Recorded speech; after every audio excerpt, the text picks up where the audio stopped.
O cristão deve ou não deve se envolver com a política? Podemos ou não podemos nos envolver com a política?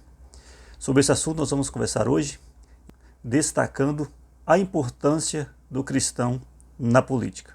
Curta, comenta e compartilhe e fique comigo até o final para entendermos o porquê nós, cristãos, devemos ou não devemos fazer parte da política do nosso país.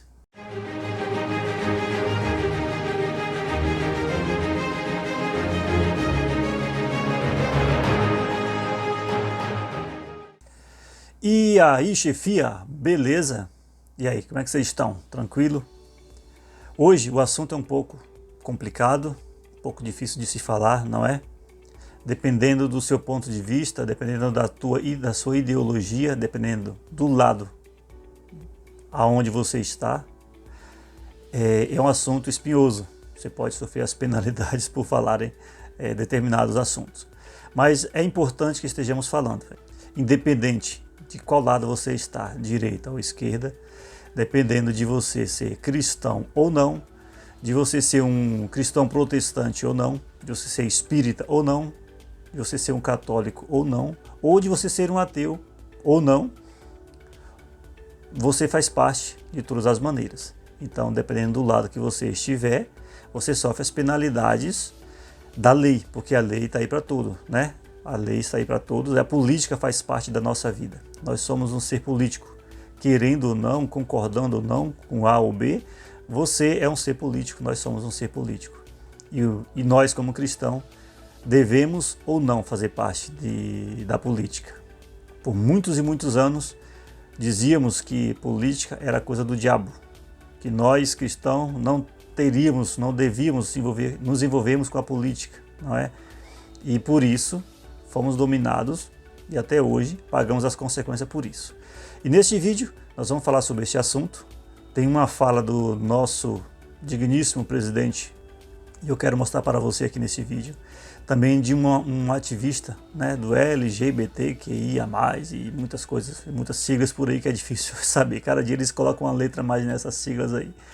E você vai ver qual a ideologia deles, qual a vontade deles, o que eles querem, o que eles planejam. O que a esquerda, no modo geral, né, tem causado no nosso mundo, no nosso Brasil. Nós precisamos nos levantarmos, nos posicionarmos. E neste vídeo eu vou trazer para vocês por que o cristão deve se envolver na política. Tem esse vídeo de um cara, esse vídeo já rodou na internet há muito tempo, mas eu quero trazer a memória de vocês mais uma vez.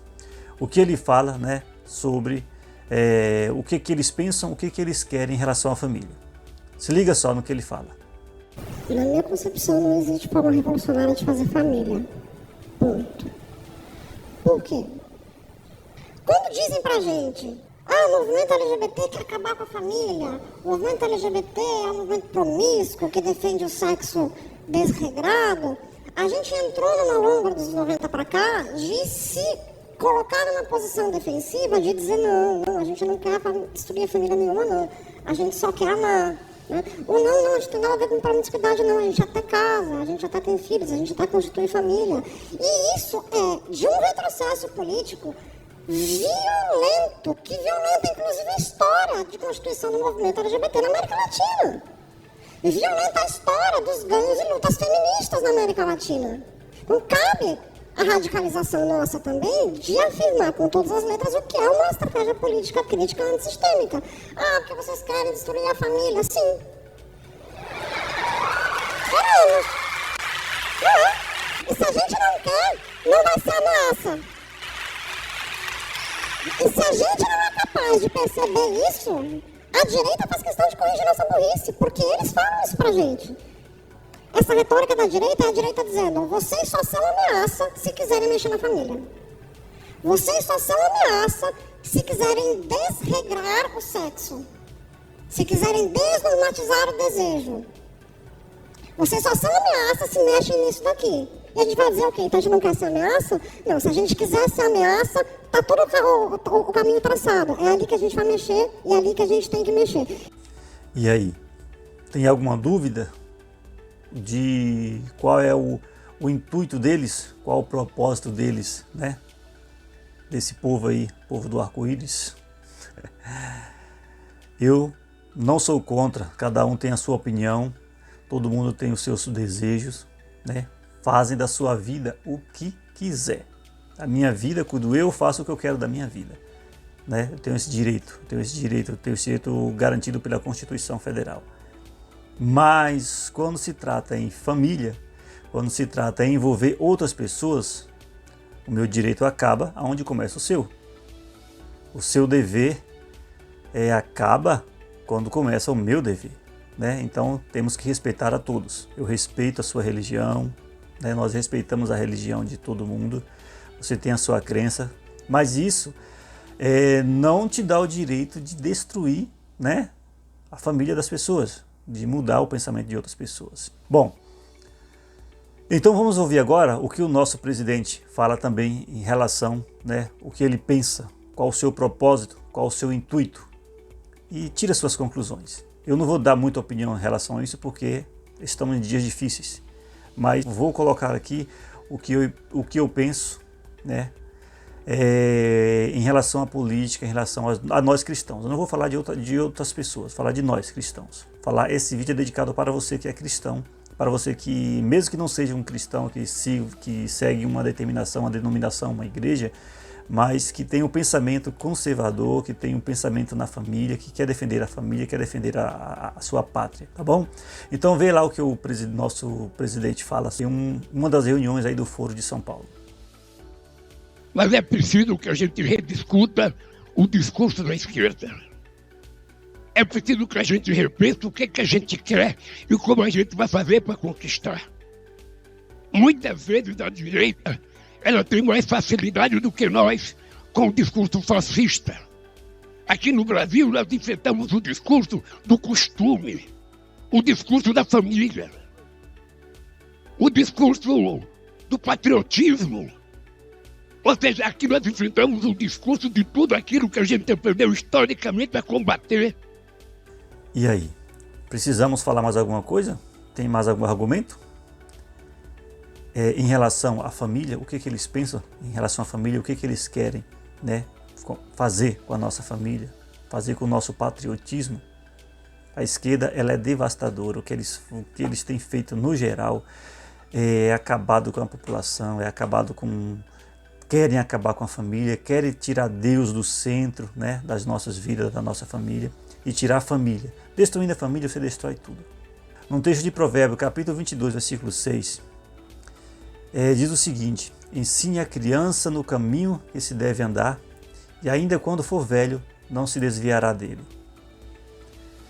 Então, nós falhamos quando deixamos de ensinar política para os nossos filhos, quando deixamos de ensinar o que é certo para os nossos filhos, quando deixamos de falar, né, mais da palavra de Deus, quando deixamos de ensinar os bons costumes para as nossas crianças, os bons valores, respeitar pai, respeitar a mãe, respeitar os mais velhos, saber o tempo certo que as coisas não acontecem de uma hora para outra, saber falar não. O não ele ajuda muito, né, na criação dos nossos filhos, porque se você não fala não hoje, amanhã ele não vai saber ouvir um não do mundo, não vai saber ouvir um não lá de fora.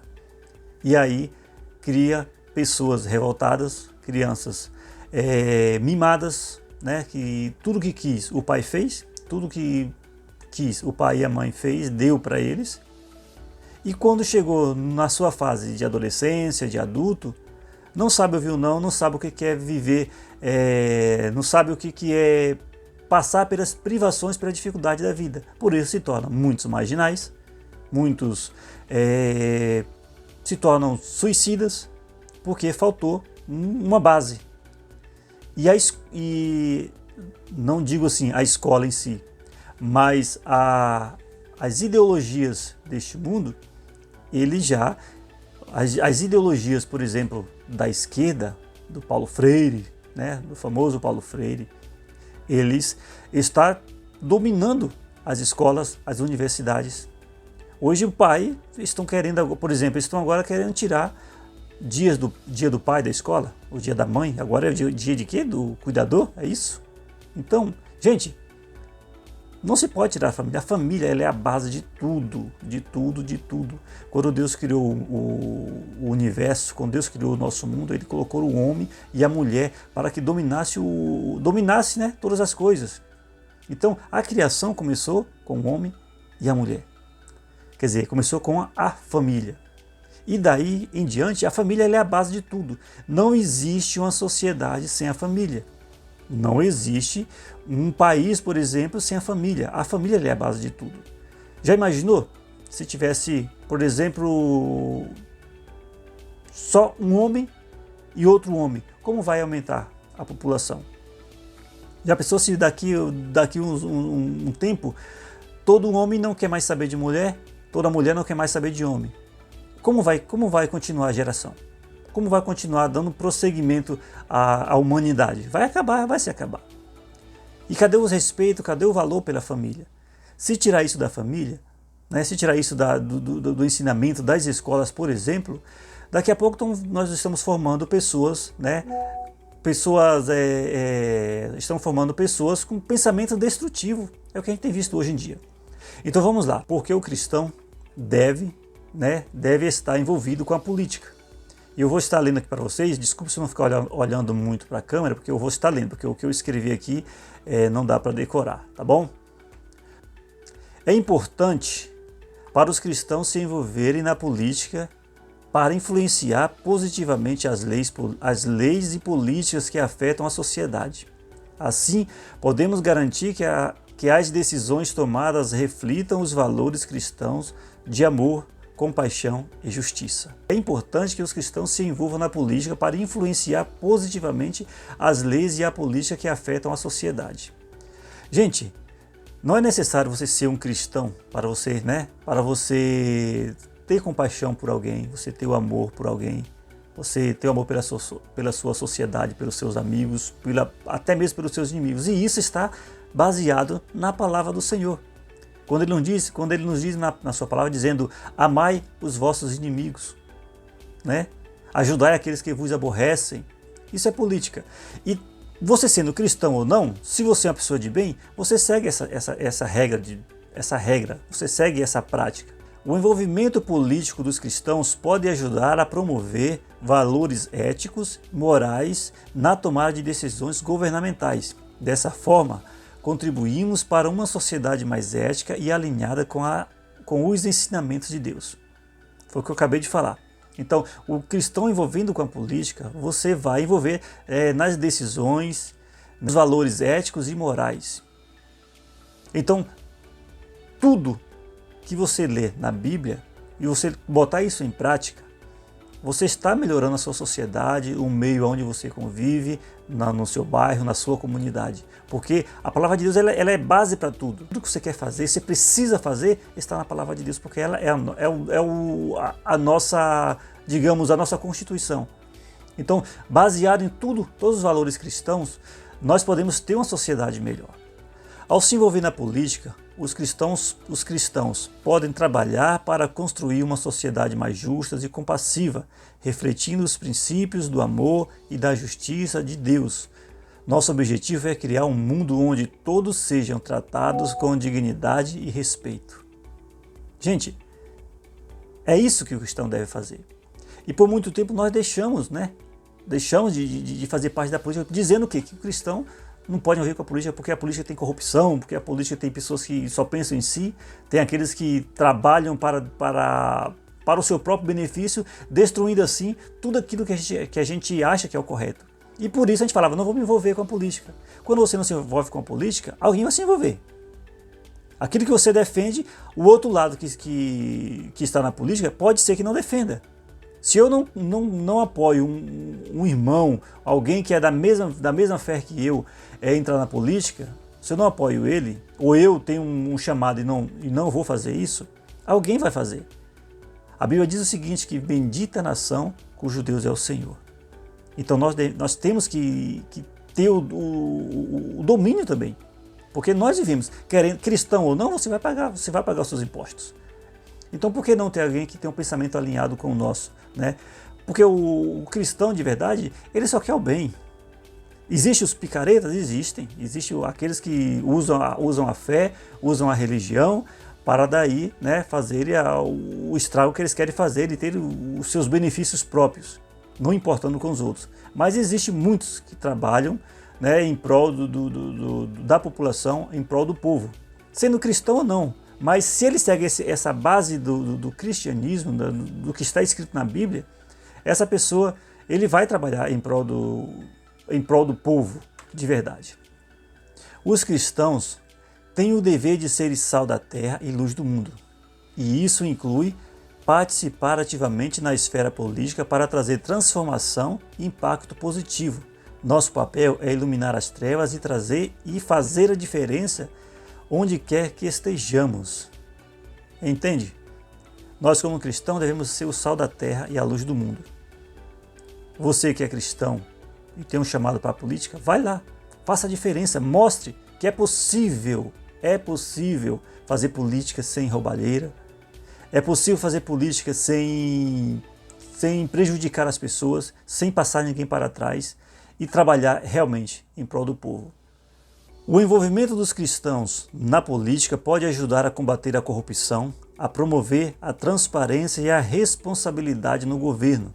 Devemos ser exemplo de integridade e trabalhar para garantir que os líderes governem com honestidade e justiça. Se você é cristão, se você segue o ensinamento de Deus, é o ensinamento da palavra do Senhor, você pode ajudar a combater sim a corrupção. Você pode ajudar. Você pode ser aquele que vai contra a corrupção, aquele que aponta, como diz no ponto anterior, que nós somos a luz do mundo e o sal da terra. Se você é a luz, você vai trazer à tona aquilo que está de errado. E você pode começar a fazer a diferença com o seu exemplo, com o seu modo de trabalhar, com o seu modo de fazer, seu modo de agir. Você vai ser o exemplo. E é possível sim ter um país justo. É possível ter um país livre da corrupção. Ter um país menos violento como nós temos vivido hoje em dia. É inadmissível você aceitar que o presidente de uma nação, num país tão corrupto como o que nós estamos vivendo hoje, num país com tanta violência, e o presidente da sua nação chegar e dizer que não pode concordar, né, de que alguém rouba um celular para tomar uma cervejinha e ele ser preso por isso. Gente, não pode, está errado. E isso, na verdade, é culpa nossa, porque nós não defendemos aqueles que estavam, né, que podem estar indo para a política para realmente proteger o povo. E nós vivemos em conversa fiada, sabe? Acreditamos muito em promessas falsas que, na verdade, no final faz como esse aí tem feito. Minha oração é para que Deus venha levantar homens e mulheres fortes, corajosos, prontos a enfrentar o mal e a dizer que o errado é o errado e que o certo é o certo. Não ter medo, né, de fazer o bem, de fazer o que é correto. O exemplo de José, né, que foi ali um governador no Egito por muito tempo. O exemplo de Daniel, né, que também ali ele foi alguém temente ao Senhor e era alguém conhecido na liderança daquele país, daquela nação, mas ele fazia o que era certo, o que era correto. E quando chegou o momento ali de Daniel negar a sua fé, ele não negou, né? Ele continuou fazendo o que era correto, nem que isso lhe custasse a sua vida. Mas Deus proveu o livramento na vida do Daniel. E assim Deus pode fazer também com a vida de todos aqueles que trabalham em prol. Porque para nós, o morrer é lucro. Para nós, ainda que um dia possamos morrer por defender o que é certo, é lucro, porque você tem um galardão garantido nos céus. É isso aí, gente. Esse é o nosso vídeo de hoje. Eu peço que você que gostou, que curtiu aqui até o final, que deixe aí o seu like, deixe o seu gostei. E não esqueça de compartilhar essa mensagem para mais pessoas, tá bom? E que Deus possa nos abençoar e que estejamos aqui no próximo vídeo com um assunto mais importante para a nossa edificação. Deus abençoe a todos.